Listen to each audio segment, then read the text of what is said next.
FIBCIT subject name is programming principle with C, semester 1 का subject है ये। तो अभी हम लोग का जो टॉपिक चल रहा है वो है टाइप्स ऑफ ऑपरेटर।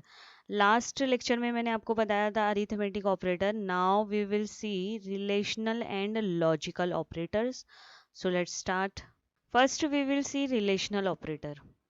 रिलेशन, यहाँ पे जैसे कि तुम लोगों को टर्म से समझ में आ रहा होगा कि ये दो ऑपरेटर्स के बीच में रिलेशन को क्या करता है, एक्सप्रेस करता है। तो वो ऑपरेटर्स को हम लोग क्या बोलते हैं, रिलेशनल ऑपरेटर बोलते हैं। तो कौन कौन से रिलेशनल ऑपरेटर है? Equal equal, not equal, greater than, less than, greater than equal to, less than equal to. ये 6 ऑपरेटर कौन से हैं हम लोगों के पास? रिलेशनल ऑपरेटर के हैं। यहाँ पे टेबल में मैंने दिया है ऑपरेटर, डिस्क्रिप्शन और एग्जाम्पल। तो ये जो पहला ऑपरेटर है दैट इज इक्वल इक्वल, ये क्या चेक करता है कि if the value of two operands, जो हम लोग दो वैल्यू लिखेंगे ऑपरेंड्स की, इक्वल है या नहीं वो चेक करेगा। अगर इक्वल रहेगा, if yes, then the condition become true. अगर इक्वल रहेगा तो कंडीशन क्या हो जाएगी? ट्रू हो जाएगी। जैसे कि a इक्वल टू बी लिखा, इज नॉट ट्रू। कि क्यों? यहाँ पे एग्जाम्पल में मैं क्या बताई हूँ कि a hold 10 and b hold 20। तो यहाँ पे a इक्वल टू b हम लोग लिखेंगे तो यहाँ पे क्या आएगा? Not true, that is false.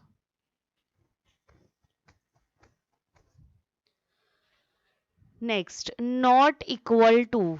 Not equal, check if the value of two operands are equal और नॉट। अपोजिट है जो पहला हम लोगों ने किया, equal equal. If the value are not equal then the condition become true. जैसे कि यहाँ पे a और b क्या है? इक्वल नहीं है, तो उसका रिजल्ट क्या आएगा? ट्रू आएगा। Next, greater than. Check if the value of left operand is greater than the value of the right operand. Left operand का वैल्यू ग्रेटर रहेगा राइट ऑपरेंड के वैल्यू से, तो क्या होगा? Condition become true. लेकिन यहाँ पे a का वैल्यू क्या है हम लोगों के पास? 10, b का वैल्यू है 20, इसलिए यहाँ पे ये क्या आएगा? फॉल्स आएगा। उसके opposite, less than. Check if the value of the left operand is less than the value of the right operand. If yes, then the condition become true. अब ये टॉपिक का मैं एक प्रैक्टिकल भी बताऊंगी सी लैंग्वेज का, तो आपको और इजीली समझ में आ जाएगा। फिर ग्रेटर देन इक्वल टू और लेस देन इक्वल टू। यहाँ पे ग्रेटर देन भी चेक करेगा और इक्वल भी चेक करेगा। Means check if the value of the left operand is greater than or equal to the value of right operand. If yes, then the condition become true. और less than equal में less than भी check करेगा और equality भी check करेगा। तो हम लोग सी लैंग्वेज का एक प्रैक्टिकल देखते हैं। तो इस प्रैक्टिकल में रिलेशनल ऑपरेटर के जितने भी ऑपरेटर अभी मैंने आपको बताए वो सारे यहाँ पे मैं एक्सप्लेन कर दूंगी। यहाँ पे लाइब्रेरी इंक्लूड कर दिया, वर्ड में लिख दिया है, और यहाँ पे 3 वेरिएबल हम लोगों ने डिक्लेयर किया है, ए बी एंड सी। ए को हम लोगों ने इनिशियलाइज कर दिया है 21, बी को इनिशियलाइज किया है 10 और सी सिर्फ डिक्लेयर किया है। तीनों का डेटा टाइप हम लोगों ने दिया है इंट। उसके बाद CLR SCR मेथड यूज कर दिया है। यहाँ पे हम लोगों ने इफ स्टेटमेंट का यूज किया है। तो रिलेशनल ऑपरेटर के लिए देखो यहाँ पे क्या है, if a equal to B, वो चेक करेगा कि a इक्वल टू बी है या नहीं। अगर रहेगा a इक्वल टू बी तो क्या प्रिंट हो क्या आएगा? Line 1 a is equal to B. अगर a इक्वल टू बी नहीं रहा तो क्या लिख के आएगा? Line 1 a is not equal to B. अब यहाँ पे हम लोग कौन सा ऑपरेटर यूज कर रहे हैं? Less than. लेस देन में क्या कर रहे हैं? a लेस देन b, तो प्रिंट एफ में क्या प्रिंट हो क्या आएगा? Line 2 a is less than b। Otherwise क्या प्रिंट हो क्या आएगा? Line 2 a is not less than b। तो प्रिंट एफ में आप अपने हिसाब से जैसा भी मैसेज स्क्रीन पे देना चाहते हो वैसा लिख सकते हो। अब हम लोग ग्रेटर देन के लिए यहाँ पे लिखेंगे if a greater than b, तो क्या प्रिंट हो क्या आएगा? Line 3 a is greater than b। Otherwise क्या प्रिंट होगा? Line 3 a is not greater than b। अब हम लोग क्या करेंगे, a और b का ना वैल्यू चेंज करके देखते हैं कि उसमें क्या आंसर आएगा। यहाँ पे पहले हम लोगों ने वैल्यू क्या दिया? a का 21, b का 10। अब हम लोग वैल्यू चेंज करते हैं। ये देखो वैल्यू मैंने चेंज कर दिया, a का वैल्यू दे दिया 5, b का वैल्यू दे दिया 20। हम लोग यहाँ पे ऑपरेटर यूज कर रहे हैं a less than equal to b। उसके बेसिस पे यहाँ पे प्रिंट होगा a इज लेस देन और इक्वल टू b। यहाँ पे यूज किया greater than equal to a, तो अगर greater than equal to A है बी, ए से, तो क्या प्रिंट होगा? B is either greater than और इक्वल टू बी। तो ये हम लोग का प्रोग्राम हो गया कंप्लीट रिलेशनल ऑपरेटर का। इसको सेव कर देती हूँ मैं। इसको सेव किया मैंने सी में, टर्बो सी बिन फोल्डर में। एक्सटेंशन हम लोग यूज करेंगे सी। टर्बो सी ओपन कर दे रही हूँ, स्टार्ट टर्बो सी। यहाँ फाइल जाएंगे, फाइल में जाएंगे, ओपन पे क्लिक करती हूँ। यहाँ पे फाइल का नेम दे दे रही हूँ मैं। ये हो गया अपना प्रोग्राम ओपन। ये देखो हो गया ओपन। अब मैं इसको एग्जीक्यूट करती हूँ, सी दी आउटपुट। कंट्रोल F9 से मैं इसको रन करती हूँ, कंट्रोल F9। ये देखो a is not equal to b, a is not less than b, a is greater than b, a is either less than और equal to b, b is either greater than और equal to b। ये सब कैसे आया?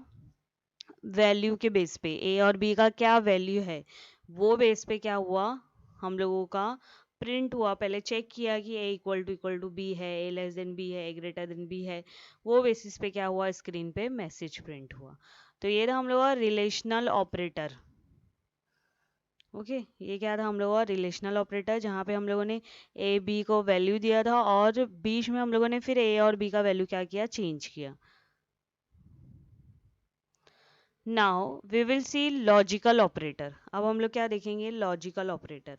तो logical operator में यहाँ पे अलग अलग ऑपरेटर्स है। लॉजिकल ऑपरेटर्स के टेबल में मैंने यहाँ पे दे दिया है, 3 ऑपरेटर है लॉजिकल ऑपरेटर का। यहाँ पे है एंड, इसको हम लोग बोलेंगे और, इसको बोलेंगे हम लोग नॉट। एंड और नॉट। तो यहाँ पे ये एंड का मतलब क्या होता है, it's called logical and operator. If both the operands are non zero then the condition become true. दोनों कंडीशन अगर ट्रू रहेगी तो हम लोग का रिजल्ट क्या आएगा, ट्रू आएगा। और अगर ये हम लोगों ने यूज किया और ऑपरेटर, तो इसमें क्या होगा, if any of the two operand is non zero then the condition become true. दोनों में से एक भी ट्रू रहेगा तो आंसर हम लोगों का क्या आएगा, ट्रू आएगा। अब नेक्स्ट है हम लोगों का नॉट। नॉट क्या होता है, अपोजिट है ना। अगर ट्रू रहेगा तो फॉल्स, फॉल्स रहेगा तो ट्रू। तो इसका भी मैं एक प्रोग्राम बता देती हूँ, प्रैक्टिकल बता देती हूँ। Let's start. stdio conio library header file add कर दिया, मेन मेथड यूज़ किया है मैंने। यहाँ पे 3 वेरिएबल डिक्लेयर कर दिया है। ए और बी को वैल्यू असाइन कर दिया है, ए और बी को वैल्यू दे दिया है, और सी को यहाँ पे सिर्फ डिक्लेयर किया है। CLR SCR मेथड यूज़ किया है यहाँ पे स्क्रीन को क्लियर करने के लिए। अब यहाँ पे हम लोग यूज़ करेंगे अपना लॉजिकल ऑपरेटर का पहला जो ऑपरेटर है वो है एंड।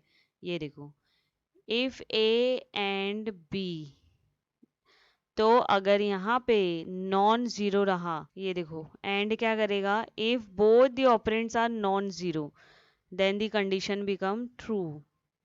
अगर दोनों ऑपरेंड नॉन जीरो है तो हम लोगों का आंसर क्या आएगा, कंडीशन इज ट्रू। नेक्स्ट है और ऑपरेटर। और ऑपरेटर में से क्या होगा, और ऑपरेटर में क्या होगा, if any of the two operand, अगर दोनों में से कोई भी एक नॉन जीरो है तो कंडीशन क्या हो जाएगी, ट्रू हो जाएगी। अब हम लोग क्या करते हैं, वैल्यू चेंज करके देखते हैं। ए का वैल्यू हम लोगों ने अब 0 असाइन कर दिया, बी का वैल्यू 10, और हम लोगों ने यहाँ पे ऑपरेटर वही यूज़ किया, ए एंड बी। हाँ, और यहाँ पे हम लोगों ने नॉट यूज़ किया है। तो मैं इसको सेव कर देती हूँ और एग्जीक्यूट करती हूँ सीधे आउटपुट। सी टर्बो सी बिन में मैं इसको सेव कर देती हूँ। एक्सटेंशन यूज़ करती हूँ यहाँ पे सी। टर्बो सी ओपन करते हैं हम लोग, फाइल ओपन, फाइल का नेम देंगे यहाँ पे।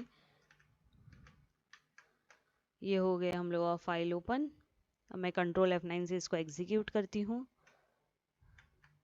ये देखो, पहला है condition is true, second condition is true, third condition is not true, fourth condition is true.